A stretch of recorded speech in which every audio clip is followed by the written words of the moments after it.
आप शांत रहिए, कैसे बांटना है हम बांट रहे हैं। सरकार मदद नहीं कर रहा, लेकिन हम आके दे रहे हैं, ठीक है।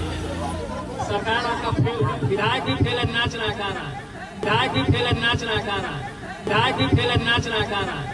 लालू यादव के बड़े बेटे तेज प्रताप यादव अपने हाथ से बाढ़ पीड़ितों को खाना खिला रहे हैं, पानी पिला रहे हैं, वीडियो शेयर कर रहे हैं और साफ कह रहे हैं कि यहाँ के विधायक फेल है, जनता परेशान है, लेकिन सुनने वाला कोई नहीं। अब जरा ठहरिए और सोचिए, ये विधायक कौन है? जी हाँ, तेजस्वी यादव, यानी लालू यादव के छोटे बेटे और आरजेडी के उत्तराधिकारी। तो सवाल बड़ा है, क्या लालू यादव की विरासत दो हिस्सों में बंटने वाली है? और क्या तेज प्रताप अपने ही भाई को उनके गढ़ में चुनौती दे रहे हैं? राघोपुर ये सीट साधारण सीट नहीं है, यहाँ से लालू यादव ने राजनीति की जमीन बनाई। राबड़ी देवी 3 बार यहाँ से विधायक रही, यानी इसे लालू परिवार का किला कहा जाता है। 2010 में क्या हुआ? जेडीयू के उम्मीदवार ने यहाँ से 48.06% वोट लेकर जीत हासिल की, यानी राबड़ी देवी को हराया। 2015 में तेजस्वी यादव मैदान में आए और बीजेपी के सतीश कुमार को 22,733 वोटों से हरा दिया।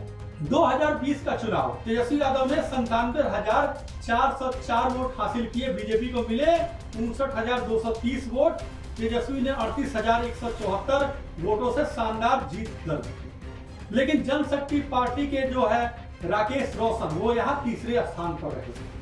अब ये आंकड़े क्यों जरूरी है? क्योंकि इन्हीं आंकड़ों से पता चलता है कि यहाँ जनता किसके साथ खड़ी है। और अब तेज प्रताप उसी जनता से सीधे कनेक्ट करने की कोशिश कर रहे हैं। अब राघोपुर का पूरा समीकरण समझिए। 31% यादव मतदाता, 18% अनुसूचित जाति और 3% मुस्लिम वोटर।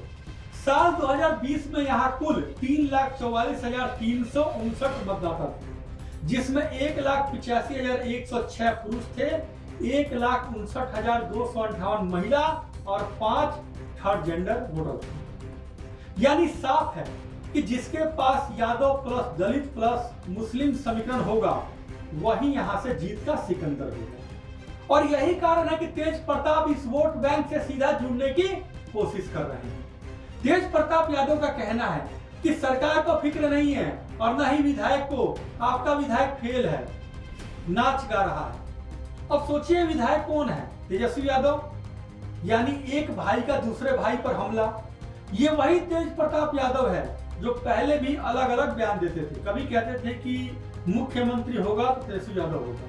ये वही तेज प्रताप यादव है जो कभी कृष्ण का वेश धारण कर लेते हैं, कभी शिव का वेश धारण कर लेते हैं, कभी अपने आप को कृष्ण कहते हैं, तो कभी अपने भाई को अर्जुन कहते हैं। आज वही तेजस्वी यादव, तेज प्रताप यादव दोनों अलग अलग राह पर है और एक दूसरे पर बयानबाजी कर रहे हैं। इस बार तेज प्रताप यादव परिवार की परंपरागत सीट में भाई की पकड़ पर सवाल उठा रहे हैं। तो अब सवाल यही है, अगर तेज प्रताप एक्टिव हो गए हैं तो असर क्या होगा? पहला असर, आरजेडी के भीतर 2 ध्रुव और साफ होंगे, मतदाता कंफ्यूज हो जाएंगे किसके साथ जाएं। दूसरा असर, एनडीए को फायदा मिलेगा क्योंकि विपक्ष यही चाहता है कि यादव वोट बैंक बढ़ जाए। तीसरा असर, लालू यादव और राबड़ी देवी की छवि को झटका, क्योंकि अब जनता के सामने परिवार का अंदरूनी झगड़ा खुलकर आ रहा है।